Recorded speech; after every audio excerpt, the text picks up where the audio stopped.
Okay, so I've been incognito. I mean, nowhere to be found for the past 2 weeks. And here's why. I've actually been out of commission and quite ill because I had a severe case of food poisoning. Yes, me, food poisoning. How in the world did that happen? I don't know. I'm still trying to figure that out myself. And I'm really down. It was a bummer because we all know how much I love food. I love to eat it. I love to cook it. I love to be around it. And you are telling me for 2 weeks I couldn't eat it. I couldn't cook it. I couldn't even smell it.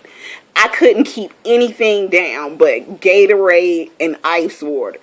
Not even room temperature water. No crackers. No ginger ale. None of that. Couldn't keep it down. I'm just now being able to implement myself on the brat diet. For those of you who are not familiar with the brat diet, that's bananas, rice, apples, and toast. The 4 blandest foods in the entire universe. Nothing on them, just that. I eat 2 bananas in the morning because my potassium was low. I found that out while I was in the hospital also. Severely dehydrated. 3, count them, 3 IVs. 2 going at one time just to bring me back to life. Now, I want to talk to you a little bit about foodborne illnesses, especially because it's the summertime and we're all attending outdoor events, barbecues, brunches, day parties where food is being served. So I want you to not only protect yourself, but as a server, I want you to protect those that you're serving. I love being in the medical and nutrition industry. I love being in the culinary industry. Food, again, my very first love. We all know it is. Now, the CDC estimates that each year, roughly 1 in 6 Americans get sick with foodborne related illnesses. That's about 48 million people. Now, out of those 48 million people that get sick, 128,000 are hospitalized and 3,000 die. That's right, people. People do die from food poisoning. So please, I was in so much pain and in delirium, I thought I was going to die. When I mean delirium, I was so dehydrated, I could barely lift my head. Because I didn't really realize how sick I was. And me being a medical nutritionist, I tried to treat myself naturally at home without serious medical attention. I allowed myself to go 3 days without anything but ice water and Gatorade.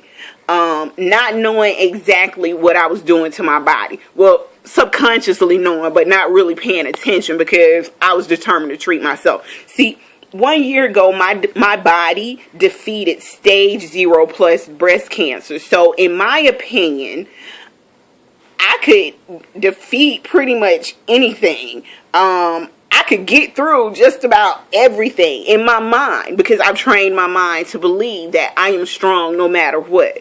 Great mindset to have, but I was wrong. And when I say wrong, I mean wrong with a capital W. Due to my previous experience with the Big C, I was more susceptible to the other symptoms of food poisoning. I bet you didn't know that there are more than 200 known diseases that are transmitted through food. The causes of foodborne illnesses include viruses, bacteria, parasites, toxins, metals, and prions. And for those of you who are not familiar with prions, they are an infectious agent in protein. This is just to let you keep you abreast on what prions are. Look it up if you need more information. Maybe I'll come back with another video that talked about prions. Now, the symptoms of foodborne illness range from mild gastroenteritis to life-threatening neurological, liver, and respiratory and kidney syndromes. I was this close from renal failure. This close, y'all. The nature of food and foodborne illnesses continue to change drastically in the United States. Now, even though we are quote-unquote technologically advanced with things such as pasteurization and proper canning techniques, they have eliminated some diseases, but new causes of foodborne illnesses are identified daily. Remember, I said new causes are identified daily. Here, let me give you a few troubling figures. 582 million. That's the number of cases of 22 different foodborne diseases experienced in 2010. 351,000. That's the number of associated deaths. 52,000. That's the number of deaths caused by bacteria Salmonella. 37,000. That's the number of deaths caused by bacteria E. coli. 35,000. That's the number of deaths caused by the norovirus. Now, let me say this. The paperwork that the hospital gave me said norovirus. Now, the norovirus is the leading cause of disease outbreak from contaminated food in the United States. The reason why is that's the very first thing the medical and nutrition field automatically assume that you have. That's because that's a virus is easy to detect. If there are any other symptoms, they will test you for things such as Salmonella E. coli, especially if there are environmental factors. 40%. That's the number of kids under the age of 5 who suffer from foodborne diseases every year. Now, there are some challenges to food safety that will continue to arise in unpredictable ways, largely due to the changes in our food production and supply, including more imported and processed foods. The more foods we import, the more processed foods we intake, the less control we have over who's touching it, what's touching it, and what it's passing through. Also, changes in the environment leading to food contamination. Pay attention to what's going on around you all, guys. The chemicals that we're spraying all over. I'm not going to go into that large spiel, but these are some factors that actually contaminate our food and our water sources. New and emerging bacteria and toxins that are antibiotic resistant. I'm going to take a few minutes and talk about what antibiotic resistance means. Now, some of the foods we love to eat, and actually a lot of them that we rely on for good health, are contaminated with bacteria.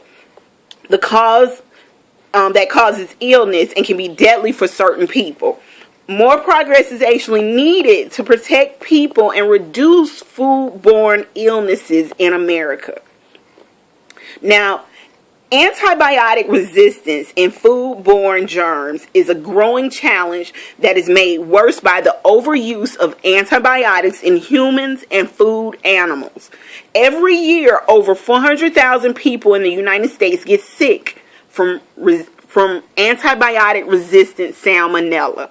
Now, this is because an estimated 410,000 antibiotic-resistant infections, are reported in the United States each year.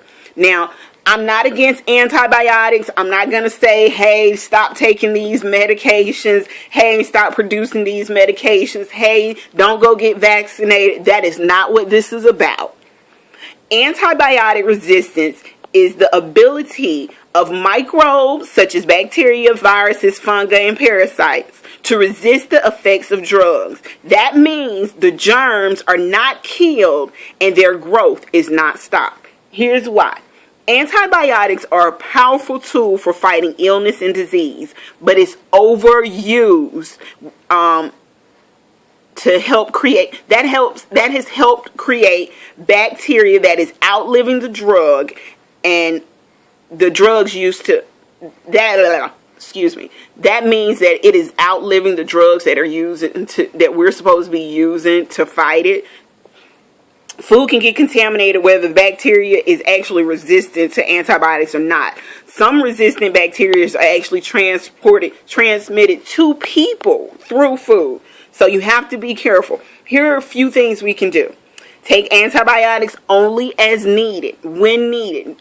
Yeah, you go to the doctor, we're prescribed antibiotics for everything. Research your disease. Research the medications that the doctors give you.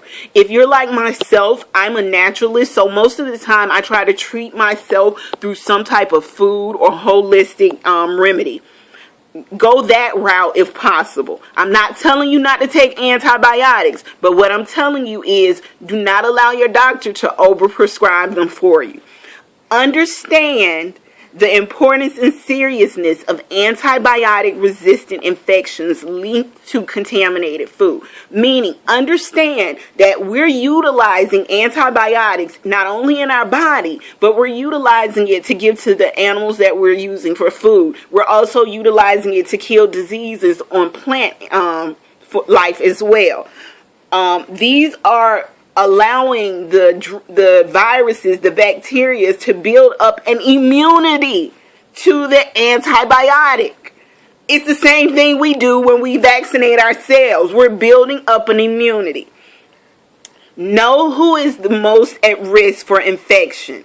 Know who you're serving. If you're a server, know your environment. Know where your food sources come from. Know who's at risk. The people who are at risk the most for these problems are young kids, the elderly, and people much like myself who have a weakened immune system.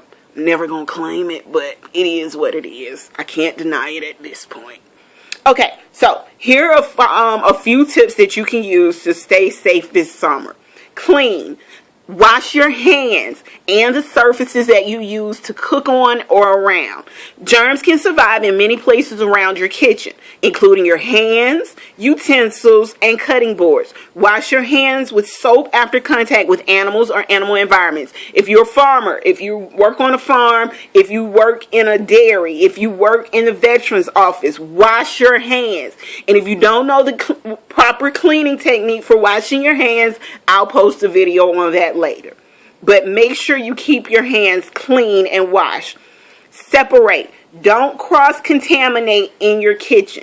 Oh, let me go back to clean. When you're cleaning your surfaces, also try to use a mild cleaning agent. I'm a kitchen cleaner. I was brought up to do culinary cleaning, so I'm not afraid of bleach, even though it's a harsh chemical. I also know bleach kills everything, including you. Okay, we were on separate. Okay, separate. Don't cross-contaminate. Even after you cleaned your hands and surfaces thoroughly, raw meats, poultry, seafood, and eggs can still spread germs to produce or to ready-to-eat foods. So make sure you keep them separate in your refrigerator. You are not required to do like they do in most hospitals, most restaurants. I know you are not going to do the same food storage techniques that you would in those environments that you do at home, but I wouldn't say don't. Like, if you have eggs, keep them on a separate shelf. If you have ready-to-eat food, keep that on a separate shelf. If you have any meats or ground meats, keep that on your lower shelves. Don't store your meats above your vegetables. Don't store your ready-to-eat foods or your already produced or prepared food where your raw food is being stored, unless you just absolutely have to. Cook. Cook to the right temperatures, people. Store to the right temperatures.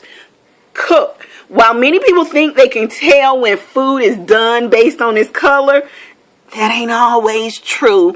And you all know that some of y'all done pulled that chicken out and peeled it back and it be just as pink and red and bleeding on the inside as it was before you put it on there.